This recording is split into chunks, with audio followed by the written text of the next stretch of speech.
آئیے ہم ایک کلیسیا بنے، ایک جماعت بنے، مومنین کی ایک جماعت جو ایک جی اٹھے یسوع پر، زندہ مسیح پر ایمان رکھتی ہے، ایک خدا، ایک ایمان، ایک بپتسمہ، ایک کلیسیا۔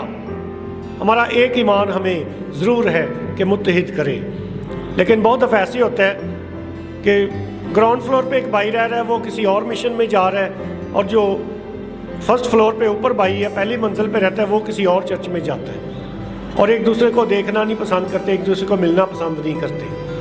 ایمان متحد بھی کرتا ہے، لیکن ایمان اگر درست نہیں تو وہ تقسیم کا باعث بھی بن سکتا ہے۔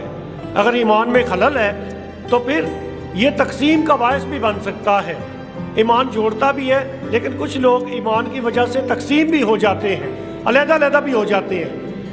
لیکن آج جو ہمارے ایمان کی بنیاد ہے، جیوٹا یسوع ہمیں دعوت دیتا ہے کہ ہم متحد ہوں، ہم ایک ہوں۔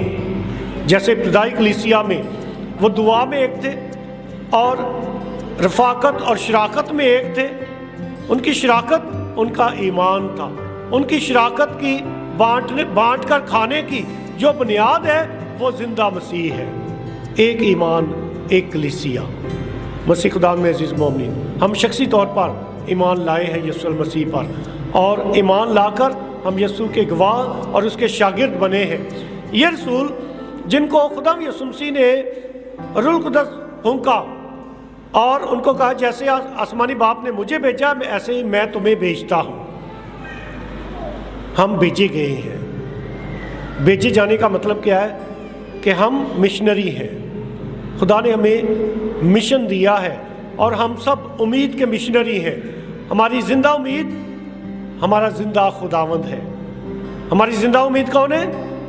ہمارا زندہ خداوند، ہماری زندہ امید ہے۔ اور ضرور ہے کہ ہم امید کے مشنری بن کر اس زندہ امید کو ایک دوسرے کے ساتھ بانٹیں، زندہ ایمان کو ایک دوسرے کے ساتھ بانٹیں۔ بے شک ابتدائی کلیسیا جو ہے، ابتدائی مومنین کی جو پہلی جماعت ہے، ان کی زندگی جو ہے ہمارے لیے ایک کامل نمونہ ہے کہ دعا میں وہ سرگرم ہے، قائم ہے، اور جیسے دعا ان کو متحد کرتی ہے، ایسے ہی جو کچھ ان کے پاس تھا ایک دوسرے کے ساتھ خوشی اور فراخ دلی کے ساتھ بانٹتے تھے۔ کیسے بانٹتے تھے؟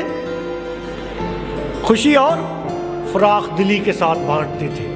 بانٹنے سے انسان غریب نہیں ہوتا، خرچ کرنے سے انسان غریب نہیں ہوتا، جمع کرنے سے شاید ہو سکتا ہے، لیکن بانٹنے سے